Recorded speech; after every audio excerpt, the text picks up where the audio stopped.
So, discuss na lang din natin mabilisan. What are purlins? So, if you have a roof, no? Okay, you have a roof sheet and you have purlins. Okay, what happens guys is that from your roof sheet, ang transfer ng load is through your purlins. And then your purlins would transfer your load to your trusses or rafters, which sila yung main members. Okay? And then, kada purlin mo, meron siyang tinatawag na tributary area. Okay? So, sa tributary area na yan, that would be based on your purlin spacing. Okay? So, parang kagaya sa rivet kanina, meron kang spacing sa kaliwa, meron spacing sa kanan. So, tigkalahati nun, no? That's just equal to 1 spacing. Okay? And then, your purlin, you would imagine, that's just a series of continuous beam. No? Ang kanyang support is dependent on the distance L, no, between your rafters or your trusses. So yan yung sinasabi sa problem na trusses, rafters, space at something meters. Okay?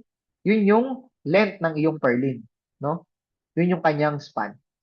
Okay? So in terms of loading ng purlin, ito yung kanyang cross section. So yung purlins natin kasi yung mga bubong natin rotated, so sasabay lang siya sa angle ng ating bubong. Okay? So meron tayong X and Y axis. Okay? So, yung dead load niya, dahil gravity natin, laging papunta sa center of the earth, vertical pa din yan, kahit yung roof mo, inclined. Okay? So, that's self-weight. So, nag-act yan sa centroid. Dead load, superimposed and live load, dahil gravity load sila, kasalanan ni Isaac Newton yan, dapat vertical pa din yan. Okay? Ayan. So, this is all with respect to an angle theta. Okay? So, yung angle theta na to, dito yan sa inclination ng iyong roof. So for your dead loads and live loads, this is your angle theta. Okay? Now for your wind load, ang assumption natin is that the wind load always act perpendicular to your roof. So lagi yang perpendicular sa yung roof. Kasi yung roof sheet mo nandito. Yan. So ito yun, yung roof sheet. Sorry guys, hindi straight. Pero ito, this is perpendicular. So 90 degrees. Okay? Ayan. So dahil 90 degrees yan, ayan, wala kang component sa X pagdating sa wind load. Okay? Only component at the y-axis, about the y-axis lang ng iyong channel or ng iyong purlin. Okay? Ayan. So, ganun yung wind load. Pero kung mapapansin nyo sa dead load at live load, meron ka kasing inclination. So, dahil sa inclination, merong X component at Y component yung iyong dead load at live load. So, dahil meron kang X component, meron kang Y component, meron kang X na force, Y na force. So, pag meron kang X at Y forces, meron kang X at Y bending moment. Or balik rin natin, pag X yung force mo, bending about Y. Diba? Pag Y yung force mo, bending about X. So, meron kang bending at Y, meron kang bending at X. So, sabay yung nag-occur, meron ka na namang biaxial bending. Okay? Hindi yun mawawala, guys. Okay? So, ito yung final natin kinukuha dito. Yung WX at WY. Galing yan dito. Okay? So, that's one concept. Another important concept pagdating sa purlin ay yung bending moment at sagran. Okay? So, ito kasi, ano na lang yan? Sine, cosine. Diba? Kung ito yung SDL mo, ito yung dead load mo, ito yung angle mo, and this is your y-axis, this is your, oh, sorry, this is your x-axis. Kung gusto mong kunin si DLY, that's cosine. Diba? DLX, that's sine. Diba? Kasi yun yung theta mo eh.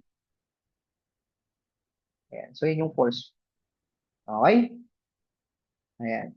So, yun lang yun. Para makuha mo yung x at y component ng force mo, gamitan mo ng cosine theta, sine theta. Of course, DL. DL. Okay? Ayan. So, that's your x and y component. Now, we go to the bending moment and sagrad. So, typically, ang base assumption natin is a simply supported beam lang and WL squared over 18. Ayan. Okay?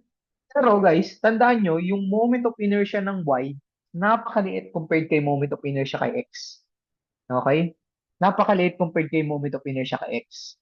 So, along the y-axis, naglalagay tayo ng bracing or in this case, what we call sagrad. Okay? So, para ma-balance out, naglalagay tayo ng sagrad. So, kung imagine nyo guys, dito sa drawing natin, naglalagay tayo ng sagrad dito. Meron kang purlin dito, purlin dito. Dito yung roof. Okay? Naglalagay tayo ng sagrad dito. Okay? Ito yung support niya at the other end. Okay? These are sagrad, sagrad, sagrad.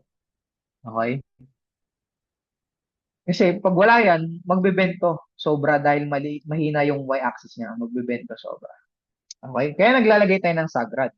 Ngayon, pag naglagay ka ng sagrad, ang itsura niyan, kapag naglagay ka ng sagrad sa gitna, may support na siya sa gitna. Okay? Pag nagka-support siya sa gitna, mag-iba yung bending moment diagram mo. Diba? Pag nag-iba yung bending moment diagram mo, hindi na siya WL squared over 8. In this case, magiging WL squared over 32 na siya. In this part. Okay? So that's kapag may sagrad sa midspan. Pero minsan, nabibitin yung sagrad sa midspan, naglalagay pa tayo ng isa pa. And then, dinidivide natin equally. So meron na tayo at third points. Okay? So pag third points, makikita nyo, lumiit from WL squared over 8, naging WL squared over 90. Okay? WL squared over 90, mas maliit na yan compared kay WL squared over 8. Okay? Okay? So, kung mapapansin nyo, ang moment dito, WL squared over 90, kung tinapat mo doon sa diagram dito, ang katumbas niya is, sorry, hindi tumama. Okay? Ang katumbas niya, oops, katumbas niya is WL squared over 9. Okay? No, bakit natin pinagtatapat? Okay? Kasi guys, kapag naglagay ka ng sagrad dito, huwag mong gagamitin for this is, say for example, this is for MY. Yung MX mo, hindi ka naglagay ng sagrad kasi hindi ka naman maglalagay ng support for the x-axis. Sa about, ano lang yan, y-axis lagi. Yung x-axis mo, ang bending moment diagram pa rin niya is ito. Okay? Kasi wala ka namang intermediate support pagdating sa major axis or x-axis. Okay?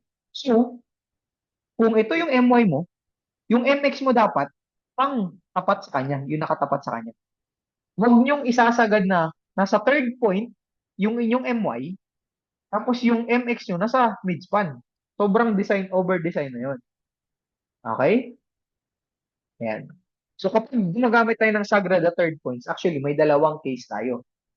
Okay? Yung maximum moment na combination sa third points or yung maximum moment sa midspan. Okay? Now, in terms of bending moment, ang ano lang difference nila? Mapapansin nyo, denominator lang. Denominator, denominator, denominator, denominator, denominator. WL squared, pareho lang yan. So, sa pagkuha ng bending moment, ito na lang yung tandaan nyo. Table ng moment coefficient. So, maximum bending X, maximum bending Y. Tignan mo kung ilan yung sagrad. Okay? Pag 0, 8 over 8 lang. Pag 1, 8 sa X, 32 sa Y. Okay? Kapag dalawa yung sagrad, again, may dalawang case. Pwedeng sa midspan, yung maximum combined effect, pwedeng sa third points. Okay? So, check mo kung sino makikritical kapag dalawa yung sagrad. Okay? So, ayun, no? A quick recall ng purlins. And for that, I gave this sample problem right here. Na hindi na siya part ng pretest at posttest, no? Pero something, no? To refresh your memory pagdating sa purlin design. So, uploaded to later on with solutions. Okay? So, yeah, that's an extra lang pagdating sa lesson na to. Okay? So again, before I end this session, again, plug ko lang po itong live lecture feedback form natin. Okay? Ayan. So thank you guys, no? If there are no more questions, I'll end this session here. Pero if meron pang additional questions, feel free to message lang sa ating Discord channel. So again, thank you everyone for joining me in this session. I'll see you again in the next skill design. refresher session natin. Okay? Thank you guys. Have a great night.